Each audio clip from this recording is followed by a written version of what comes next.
Welcome back to Channel Guys, it's Dave from Horizon Fish Keeping. On today's video we're going to be doing a bit of a repair on the rainbow fish aquarium. You might have seen a couple of months ago we had a bit of an issue with a big cichlid tank that sprung a leak. On this particular occasion the main brace that is just at the top here has broke away from this side. What that means is with the pressure of the water it's actually bowing the front glass quite severely. So today we're going to try and fix this problem. It's just a little plastic part that goes across the top here. You might just be able to see it on the camera there, but it's actually come away from the main part of the glass, which is a big issue. So what we'll do is I'll get you guys in so you can have a look at the actual problem we've got. And obviously this is quite a big issue with a tank this size. If the brace isn't there, it could cause the glass to explode outwards, which would be catastrophic for the fish and most of my property. So we're going to have a look at fixing that today. I've got a bit of a technique that you can use if you get any problems like this. That's really good to use on plastic especially. It's a very strong durable way of making it sort of last a long time. So we're going to have a look at fixing this today, so stick around guys. Hope you're having a Merry Christmas, and we'll check out the tank. So this is the tank in question guys. This is my big rainbow tank. Sorry guys, I'm just going to move my chair out of the way a little bit so we can get some room. But yeah, the tank's absolutely beautiful. It's been doing really well over the last couple of months. You can see we've got some nice bozeman eye rainbows, some reds, some blues. We've also got some angelfish in here. Numerous, copious amounts of corridor catfish. Some lovely plants at the back as well, with the Vallisneria. The Siamensis 53B. Got some driftwood in there, a load of pebbles and stuff found in local rivers, streams. It's looking really nice. The issue we've got is just in the top here. It's got its main brace. It's actually come away from the side, and if you look, just the gap there is not good, because this is supposed to be attached to this part here. Just underneath, it sort of clips onto it. As you can see, there's a bit of a gap, and now you might not be able to pick it up on camera, but if you sort of stand at this end, you can see, I mean, the plastic trim's not bowing out too much, but by eye you can sort of see that the glass is actually bowing outward, which is really bad. So what I'm going to do is I'm going to drop the tank water down, and what will happen is, as I'm taking the tank water down, it'll close this gap in as the pressure's relieved.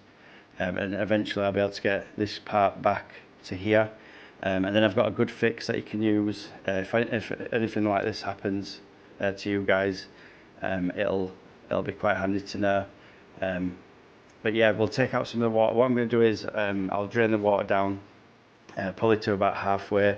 I've turned my main filter off, and the heat is there as well, but it's usually at the back quite high. I've pushed it right down.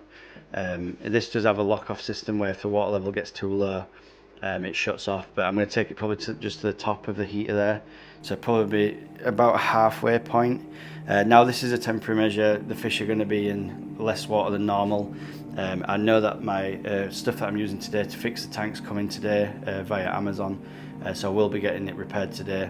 You wouldn't want to leave your filter off for too long if you guys are not in the know. I do have an air stone running at the back off a pump just in the cupboard. So I've got an air pump just here, and this is my big Tetra 1000 filter that's actually off at the moment. I'm just going to leave the air pump running, so there's some bubbling going on at the back there, and that'll give aeration for the water. And I'm going to pull it down to just above the heater, so the heater stays running, so the temperature stays okay. But apart from that, it's basically going to be just a life system. You know, anything that I need to keep the fish alive will be running. But I will leave a description in the description box below what products I'm using as well, because I do have a water change system that I use.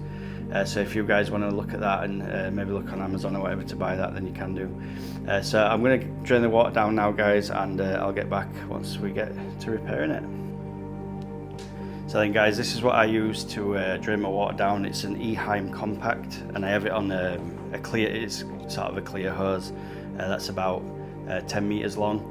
This is really effective way to pump out the water. So what I usually do is you can sort of leave it wherever you want in the tank. So if you just want it to drain that much out, you can leave it at that height, sort of dangling on the side, and it'll only drain down to where the pump is. Because I'm going to take quite a bit out today, I'm going to put it to the bottom, and then the other end of the pipe, I just have it going directly to the sink, just straight into the drains there. So I'll just pop that into the drain, and then we'll get on to emptying the tank. So now we've got the pump in the water. It's just a case of plugging it in, and then this will start to drain out. So I'll put it on a time lapse so you guys don't have to watch too much of this, because it's a bit of a long process with a tank this size. So I'll get this going on now, guys, and I'll see you in a moment.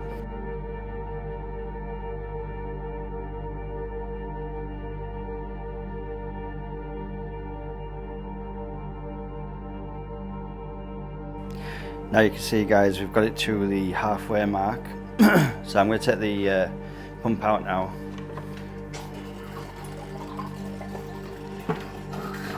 Always best to unplug this first before taking out the water.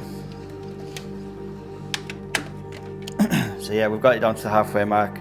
I'll pull the camera in so you can have a look at what we're trying to achieve at the top as well, and you'll get a better idea what I'm trying to get out of this repair. So we should be able to fix this now in place. Like I said before, I've got the basically on life support, the tank. I've still got the heater in. I've pushed it right to the bottom, so we're still getting the heat from the heater there, and I've also got the air stone running.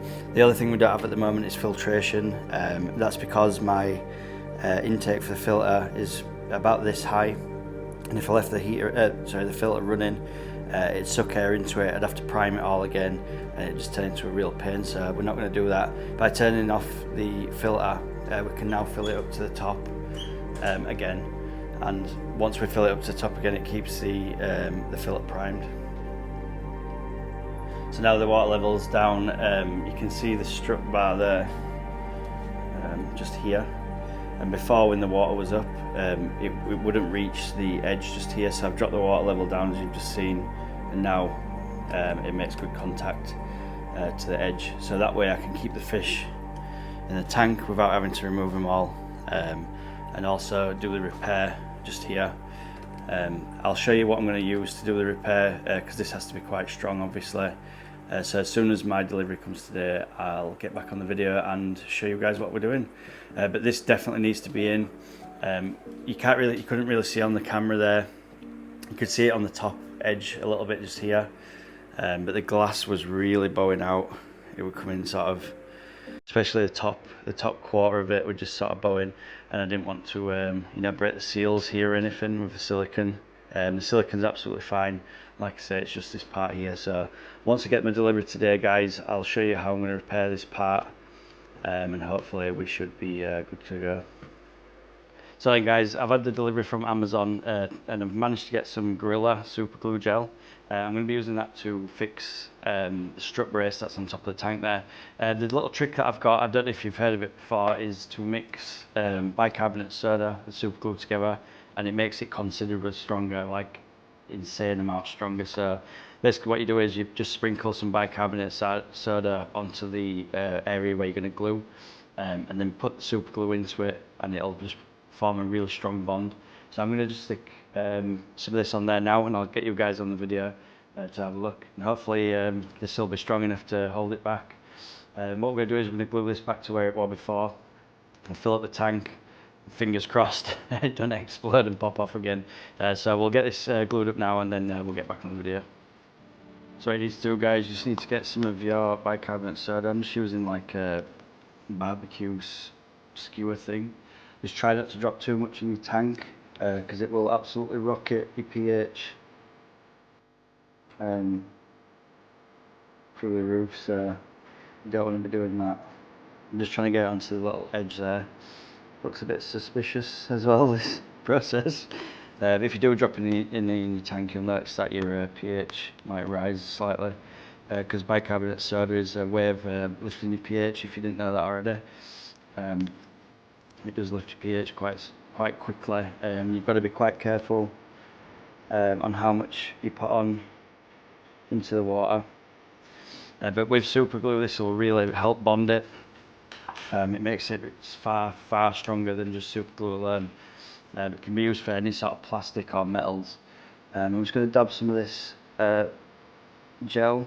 So we're just putting the gel on now. Just be careful, guys, when you're working with super glue. You don't bond your hand to anything. And what I'm going to do is I'm actually going to glue this now, so I'll lift this up to where it should be. So that's in place. And then I'm just going to, on the joint, you can just see the joint across the top. Sorry if the lighting's not great, I'll try and turn my tank light so you can see a little better. And where the joint is there as well, I'm just going to put another bond of that bicarb and super glue sort of solution. Some has pushed out a little bit the glue, so hopefully I can put the bicarb across the top of the super glue, and when it mixes in, it'll make the glue that's already sort of squeezed out of the joint far stronger. This stuff, once it's set, is usually very strong. So I'll get on with this, guys. You can see the process here, and I'll get back to you when we're filling the tank back up. So that's the finished item. You can see the super glue's gone white on there. I might try and touch that up a little in the future, but it's all dry now, and we've set up the hose. Got the hose up here, and I've just got that running. Just runs round over to my sink just here, and I'm gonna just fill it from here. I usually do it from a bucket, but my buckets that I've got at the moment are way too big, so I'm just gonna try and fill that up from there. So we'll get this water back in, guys, and we'll have a look at the tank when we're full.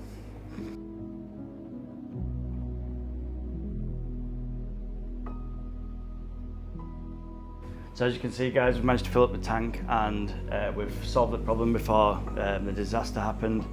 The glass broke away. You can see that the fish tank's looking awesome as well at the moment. Give these guys some food. I feed really heavy, by the way. So these guys are doing really good in this tank. Luckily we managed to sort of see that before anything bad happened, and maybe the glass could have broke away. Just want to wish you all a Merry Christmas as well, and Happy Holidays. I hope you all have an awesome time with your family and friends, and I'll probably catch you with a new video just after the Christmas holidays, maybe into the new year. So have an awesome time, guys, and I'll catch you on the next one. Peace out.